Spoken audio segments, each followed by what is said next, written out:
All right, Emory Hunt is with us from CBS Sports HQ. Hey, Emory.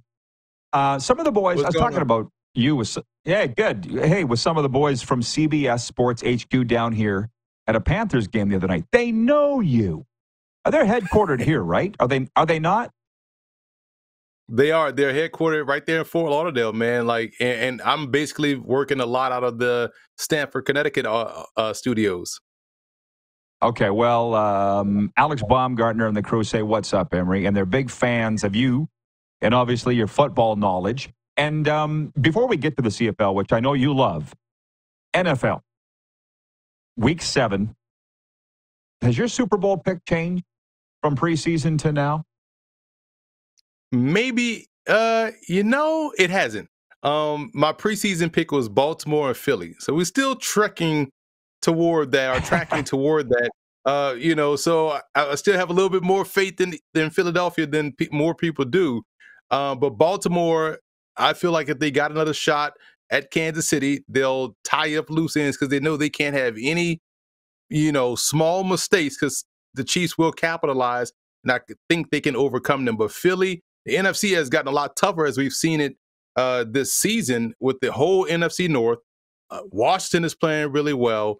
And, you don't know what you're going to get out the West or the South, but I do feel like we know the North is going to be where you're going to have to go through to get to the Super Bowl.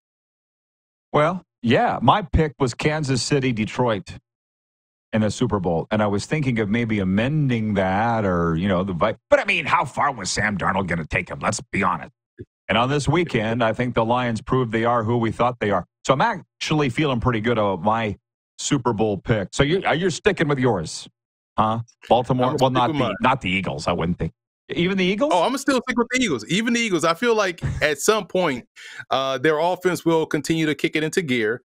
Defensively, those young players will become young veterans by the end of the season, and they'll start to find their mojo moving forward as they trek toward the playoffs. Because, again, you still have a dynamic running back, 2 excellent wideouts, a really good tight end, good offensive line, good quarterback that has been through the playoffs before and gotten to a Super Bowl. So they have some of the pieces. If they can figure out the things that are clouding the program right now in terms of, getting out of the funk or starting the game, how they tend to finish games, or finishing the game, how they start the game. If they clear out all that smoke, they'll be just fine. We will invite and take anybody's questions talking football, NFL, or CFL related with Emory Hunt, 902-518-3033 on the Alaterra Alaterra Skincare text line. They're new to us, Emory. Bear with me. So I talked a little CFL here earlier, and I know you follow it closely. As a matter of fact, you could cover it for CBS Sports HQ. Bob in Saskatoon writes in, he says, Trevor Harris stays healthy. Riders win the Grey Cup. Ron in Calgary writes in. He says, hey, Rod, I'm thinking if the Riders close out the season with a win, they'll be going to the Cup.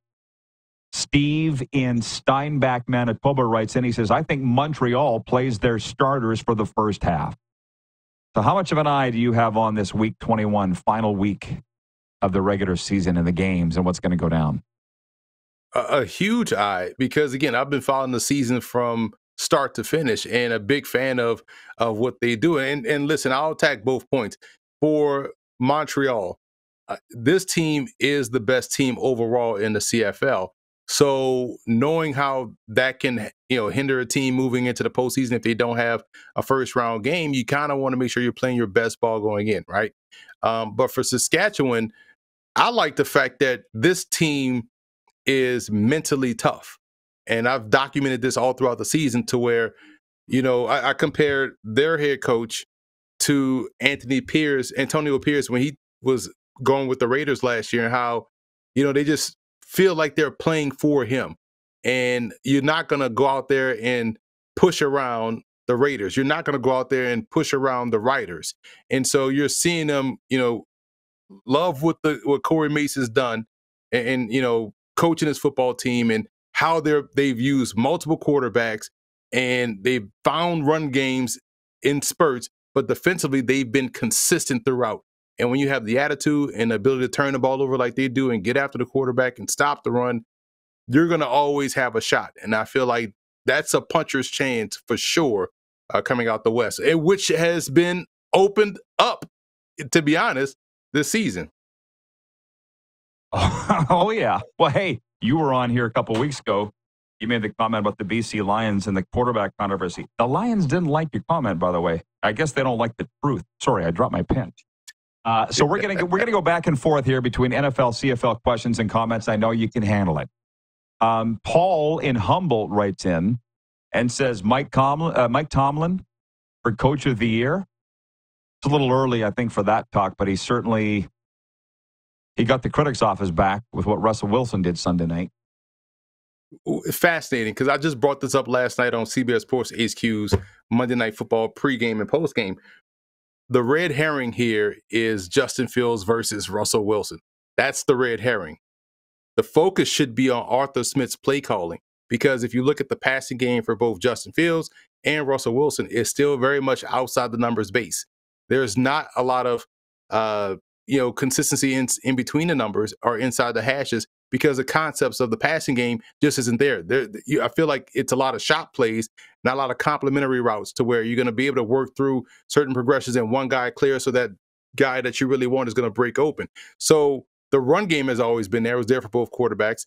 And the downfield passing game is there for both quarterbacks in terms of going to George Pickens, because people tend to be, locked into what they saw last. And what they saw last is, Russell Wilson completed some passes downfield. Yeah, well, so did Justin Fields to the same person. So who are the other receivers? That's the issue with the passing game. It doesn't matter who's the quarterback. It's the passing game that's the problems. But people are focused on the two QBs, when in reality, both quarterbacks should be starting in the NFL. The Steelers just have two starting quarterbacks, but the passing game, not the quarterbacks, are the issue.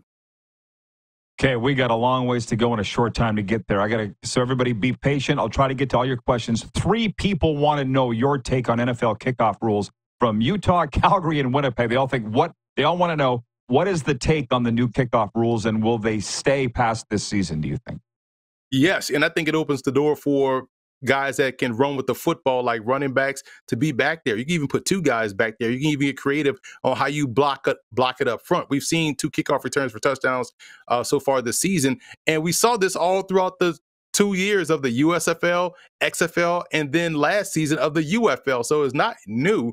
I think it's even more exciting and opens up more opportunities for players. Good job on that. Again, pinballing back and forth between the leagues. Jeff, the Stamps fan in Calgary, says, what will the price be to acquire Vernon Adams this offseason? That's a loaded question, because as you know, he's the man going into the playoffs. Maybe the question should be, what's the price for Nathan Rourke? How do you see this thing playing out, Emory? Well, didn't the Calgary Stamps just sign P.J. Walker, America's quarterback, who was thriving at the UFL and XFL MVP? Like, you may have the answer already in house. Hey, here's the latest. I just saw it this morning. A God shot that I saw the tweet. He's not going to play this weekend, so he can keep his NFL or any U.S.-based options open. The Stamps are doing him a solid, because if he signed and played this weekend, he would be ineligible to go anywhere else next year. So he's not going to play. I find that quite interesting. That's a good move by the Calgary Stampeders on behalf of the player. Not a lot of teams would do that, I don't think. Right, because that's my way of saying Calgary can take their time with the Rourke or Vernon Adams decision and let that happen organically, because you may have a potential guy in-house.